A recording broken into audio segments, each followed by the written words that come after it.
بسم اللہ الرحمن الرحیم الحمد للہ رب العالمین والصلاة والسلام علی سید المرسلین وعلی آلہ وصحبہ اجمعین۔ آج ہم ندائے ربانی میں نویں ندا کی بات کریں گے، اور اس میں قرآن کریم میں یہ آیت ہمارے سامنے آتی ہے سورہ بقرہ کی آیت نمبر 267 کہ جس میں ارشاد باری تعالیٰ ہے بعد اعوذ باللہ من الشیطان الرجیم یا ایہا الذین آمنوا انفقوا من طیبات ما کسبتم ومما اخرجنا لکم من الارض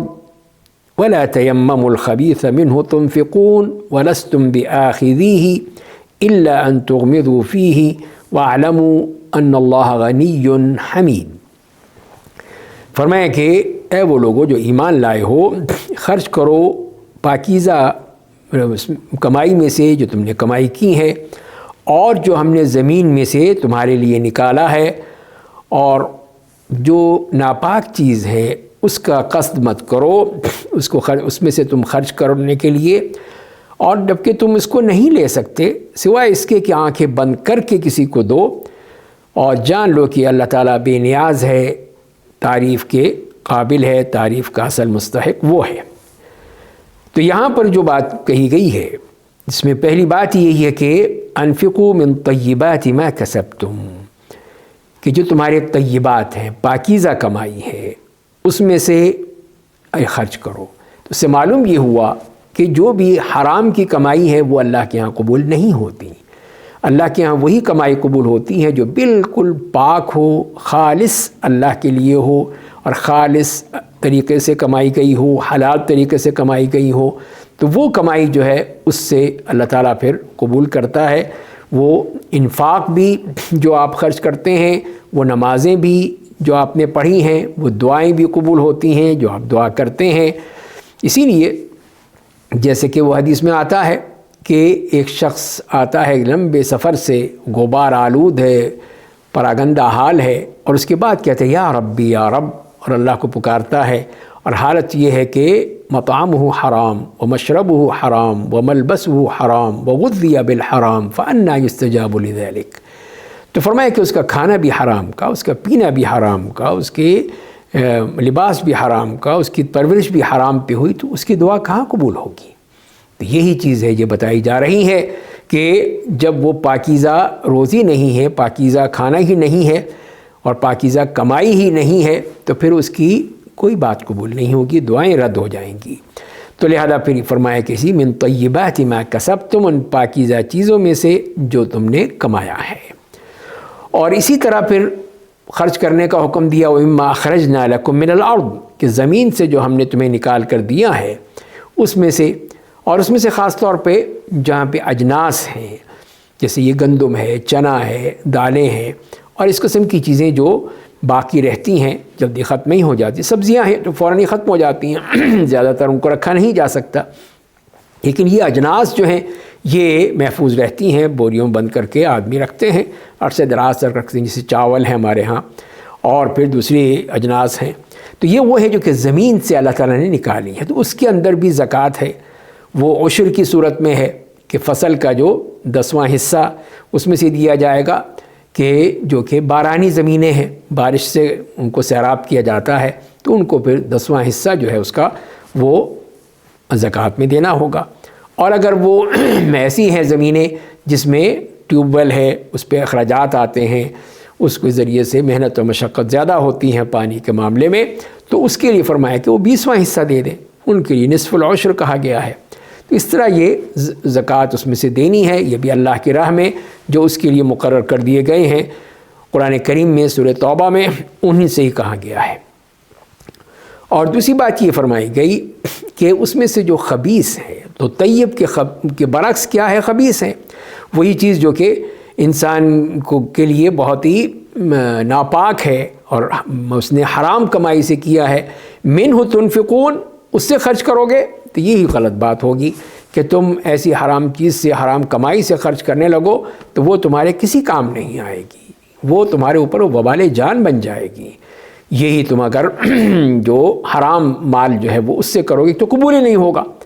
اللہ ہی نہیں قبول کرے گا تمہارا یہ مال جو ہے، اس لیے کہ حرام کمائی ہے، حلال طریقے سے کمائی نہیں ہے تم نے۔ اور جو اس کا گناہ بھی ہوگا، تو گناہ بھی ساتھ میں آئے گا کہ تم نے اس سے ذریعے خرچ کر رہے ہو، تو ایک تو کمائی کا گناہ، پھر اس میں سے خرچ کرنے کا گناہ۔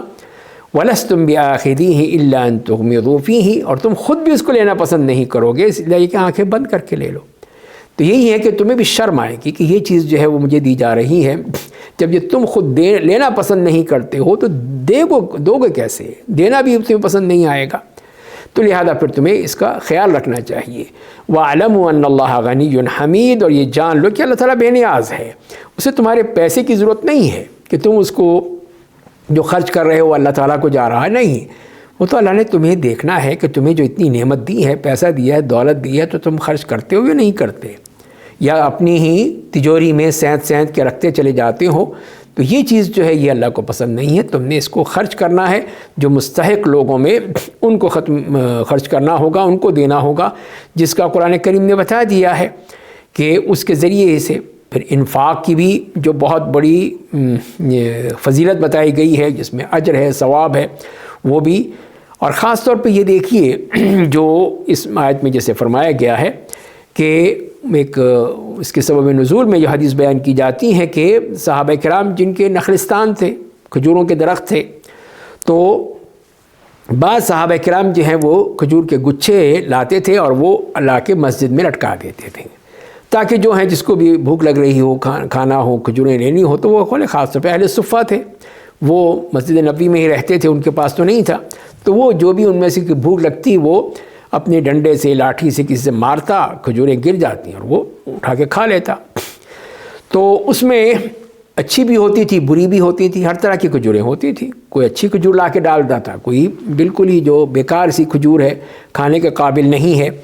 تو اسی لیے پھر یہی فرمایا گیا کہ ایسی چیزیں مت لایا کرو۔ یہاں پہ اس سے مراد یہ ہوگی کہ جو چیز ہے تو حلال، لیکن وہ چیز اچھی نہیں ہے، کہ اس کو خود نہیں پسند کرو گے تو دوسروں کو کیوں دیتے ہو تم؟ تو لہذا پھر جو چیز ہے وہ اچھی ہو اور کھانے کے قابل ہو یا استعمال کے قابل ہو، وہ دی جائے تاکہ اس کا فائدہ ہو، تمہیں اس کا اجر ملے گا اللہ کے ہاں۔ لیکن اگر تم بیکار چیز لوگے، وہ دو گے لوگوں کو، تو وہ چیز جو ہے وہ پھر کسی صورت بھی اللہ تعالیٰ کے ہاں اس کی قبولیت نہیں ہوگی۔ تو لہذا پھر یہی ہے کہ جو بھی زکوٰۃ کا معاملہ بھی آ جاتا ہے تو اس میں پھر یہ ہے کہ آدمی زکوٰۃ کی نیت سے جب بھی اس کا سال پورا ہو، اس میں نصاب کے مطابق ہو اس کا مال، تو وہ زکوٰۃ نکالے اور پھر ان کو دے دے جو اس کے شہر کے فقیر ہیں، مستحق لوگ ہیں، ان کو دیا جائے، تاکہ ان کو دیا جائے گا، جیسے کہ نبی کریم سے فرمایا ہے کہ تؤخذ من اغنیائہم فترد علی فقرائہم، کہ جو کہ ان کے جو مالدار لوگ ہیں ان میں سے لیا جاتا ہے ان سے زکوٰۃ کا مال، اور جو مستحق ہیں ان کو دیا جاتا ہے۔ اب اس کے مستحق کون ہیں؟ تو قرآن کریم نے بتا دیا کہ انما الصدقات للفقراء والمساکین والعاملین علیہا والمؤلفۃ قلوبہم وفی الرقاب والغارمین وفی سبیل اللہ وابن السبیل فریضۃ من اللہ واللہ علیم حکیم۔ تو پہلے نمبر پر فقیر ہے کہ وہ ہے جس کے پاس کچھ بھی نہیں ہے، یعنی جو اس کی روزمرہ کی بھی ہے اس کی بھی نہیں ہے، اس کے پاس کبھی مل گیا کبھی نہیں ملا، ایسے ہی آتا ہے۔ اور مسکین جو ہے نمبر 2، وہ ہے کہ اس میں کچھ نہ کچھ مل جاتا ہے اس کو، لیکن اس کی ضرورت پوری نہیں ہوتی، لیکن اتنا تو ہوتا ہے کہ چلو گزارا کر لیں تو وہ مسکین ہے۔ اور تیسرا ہے العامل، وہ مراد وہ ہے کہ وہ جو کہ اس زکوٰۃ کے ادارے میں جو کام کر رہا ہے، زکوٰۃ کو جمع کرنا، لوگوں کے پاس جا کے ان سے لے کے آنا، جیسے کہ نبی کریم صلی اللہ علیہ وسلم کے دور میں اس قسم کے عاملین تھے جو جاتے تھے اور لوگوں کے گھروں سے یا علاقوں سے جا کے زکوٰۃ جمع کرتے تھے اور بیت المال میں لا کے جمع کر دیتے تھے، اور پھر وہی آگے فقراء میں، مساکین میں، مستحقین میں تقسیم کرتے تھے۔ تو ان کا کام یہ تھا کہ اس کو کلیکٹ کرنا اور پھر اس کو ڈسٹریبیوٹ کرنا، یہ ان کا کام تھا۔ تو ظاہر ہے کہ یہ اور کوئی کام تو کر نہیں سکتے، تو ان کو پھر زکوٰۃ میں سے ہی دیا جائے گا جو ان کی معاوضہ ہوگا۔ چوتھے نمبر پر ہیں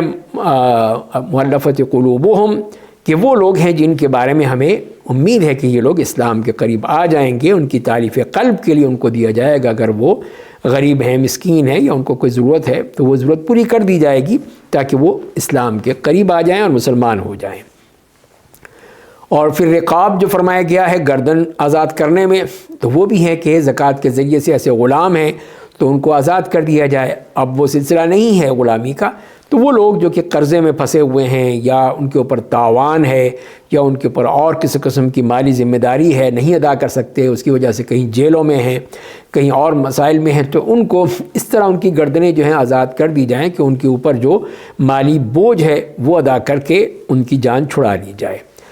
اور الغارم سے مراد وہی ہے کہ کسی نے کسی کے لیے قرض لے کر لوگوں کی صلح کرنے کے لیے اس نے خرچہ کیا ہے، اور یا کسی کا قرضہ ادا کرنے کے لیے اس نے کوشش کی ہے، تو ایسی چیزیں جو غارمین ان کی مدد کی جا سکتی ہے کہ انہوں نے پیسہ خرچ کیا ہے اس طرح، تو ان کو دے دیا جائے تاکہ وہ ان کا اگر کوئی نقصان ہو گیا ہے یا کمی ہو گئی ہے تو وہ پوری ہو جائے گی۔ اور اس کے بعد پھر وہ فی سبیل اللہ، تو اس میں وہی لوگ جو ہیں جو مجاہدین جو کہ جہاد کے لیے نکلتے ہیں، اللہ کے دین کے لیے نکلتے ہیں، اور اس میں دعوت دین کا بھی آ سکتا ہے کہ وہ لوگ جو دین کی دعوت کے لیے کوششیں کرتے ہیں، نکلتے ہیں، ان کو ضرورت پوری کی جا سکتی ہے۔ اور آخر میں ابن السبیل مسافر کے بارے میں فرمایا گیا، جو اگر کہیں اپنے ملک سے، اپنے شہر سے، اپنے وطن سے دور ہے، وہاں اس کو مشکل ہو جاتی ہے اور پھر اس کے لیے گزارا ہے کرنا مشکل ہے یا واپس جانا مشکل ہو رہا ہے، کوئی حادثہ ہو گیا، چوری ہو گئی، تو اس سلسلے میں اس کو زکوٰۃ سے جتنی اس کی ضرورت ہے وہ دی جا سکتی ہے تاکہ اس کے ذریعے سے وہ اپنے گھر پہنچ سکے۔ تو یہ وہ تمام چیزیں ہیں جو کہ بتا دی گئی ہیں کہ یہ ہے مستحق۔ اب لوگ پوچھتے ہیں کہ جی کسی کی شادی بیاہ میں دینا ہے یا کسی کو نوکری دینی ہے یا کسی کے اور وہ کام کرنا ہے، اس کے لیے ہم دیں نہ دیں،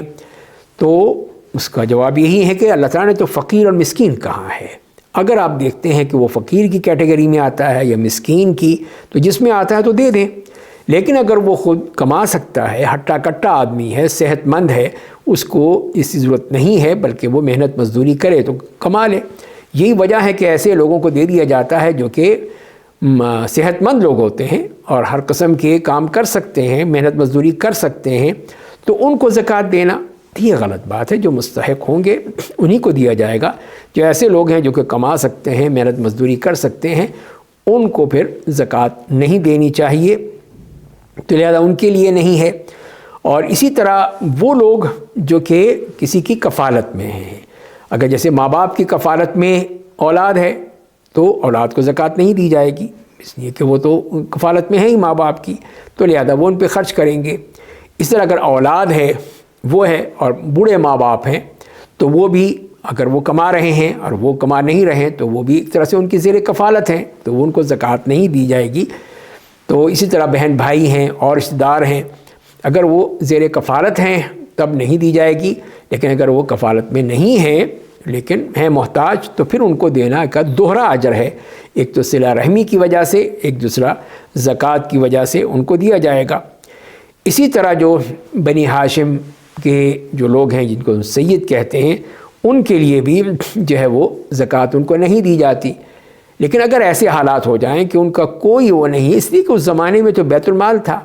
بیت المال میں سے ان کو دیا جاتا تھا، خمس تھا، خمس میں سے دیا جاتا تھا، اب وہ چیزیں نہیں ہیں، تو اب کیا کریں گے؟ اب اگر ایسی کوئی ضرورت پڑ جائے ایسے لوگوں کے لیے تو ان کو پھر زکوٰۃ میں سے دیا جا سکتا ہے۔ تو یہ چند احکام ہیں جو کہ اسی آیت کی روشنی میں بیان کیے گئے ہیں۔ اللہ تعالی ہمیں عمل کرنے کی توفیق عطا فرمائے۔ وآخر دعوانا ان الحمد للہ رب العالمین۔